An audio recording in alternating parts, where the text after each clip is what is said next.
Tiniyak ni Senior Citizens Party List Representative Rodolfo Ompong Ordanes na maraming batas ang itinutulak para sa kapakanan ng mga senior citizens. Giit ng mababatas, isa sa pinagkakabala nila ay ang Universal Social Pension. At una sa balita, si Carms Magluyuan. Live. Yes, Carms?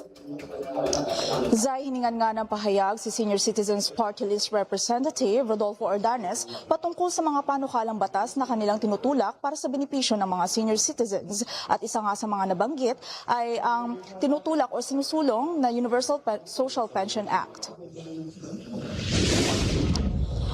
Ayon kay Representative Ordanes, magpasa hanggang ngayon ay pinagkakaabalahan umano nilang maisabatas ang Universal Social Pension Act na may layong mabigyan ng lahat ng senior citizens, lalo na ang mga walang sapat na kabuhayan ng buwanang pensyon. Ani ni Ordanes, ang umiiral aniya kasing batas ngayon ay ang Social Pension for Indigent Senior Citizens na nakalaan sana sa mga indigent o ang mga mas higit na nangangailangan. Ngunit may hamon sa implementasyon sapagkat imbis na mga kwalipikado lamang ay mas marami ang nakakakuha na may kaya. Dagdag pa niya, ang panukalang batas ay mahalaga nang sa gayon ay mabigyan na ang lahat ng senior citizens kahit pa sa maliit na halaga.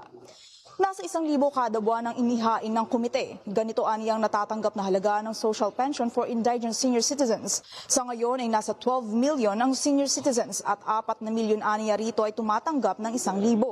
Ang kinakailangan na lamang aniya na mapondohan ang natitirang 8 million.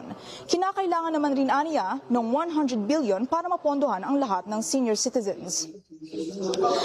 Zay, ani pa ni Ordanes ay minsan na umanong naipasa ang Universal Social Pension Act noong 19 Congress, ngunit ito ay hindi pumasa sa Senado. Kaya ngayon ay muli nilang tinutulak ang nasabing batas. Noong una sa mga balitang totoo at laging bago, Carms Magluyuan, Alauna sa Balita, Congress TV.